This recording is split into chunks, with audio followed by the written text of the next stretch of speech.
Right, update on the hive heater. These are the components, some of the components we're using, but inside here we have the setup which I showed you before.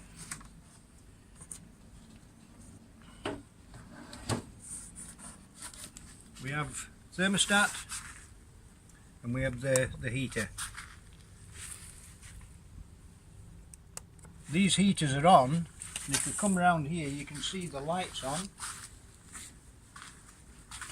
The lights on here indicating that number 2 set, and that's number 2 set, is on. This is number 2 set, is on.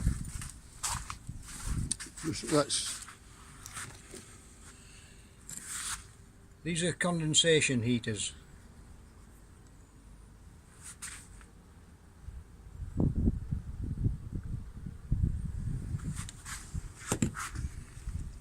This joins each hive to hive, so you can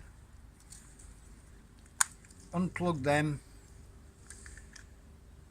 and connect another hive up, and so on and so forth. These are not good. These are good if you've got them taped up and inside the hive next to the heater, because you'll get rain ingress in them, and we've had this problem already and it's knocked everything out many a time. So we've changed everything now and it's all working. So if you're using these, inside the hive is a good place to have them.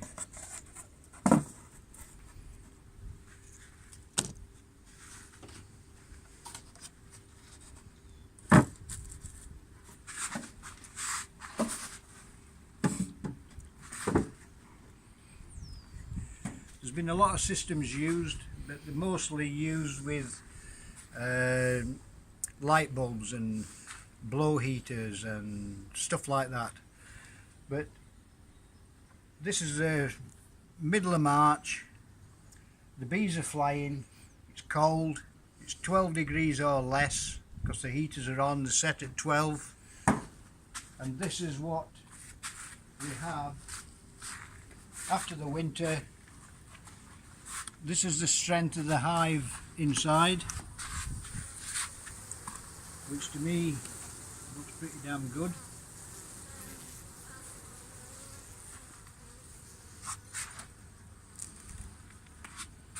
As you can see, the bees are killing me. These are another box I'm trying out this year. I'll call them a quarter hive, but we'll do a video after this on these. So, but for now, the system seems to be working. It's been something new that I've tried, and if you try it, you could always email me and let me know how you get on with the system. But it's trial and error, as everything in beekeeping, trial and error. But until next time, catch up with you later.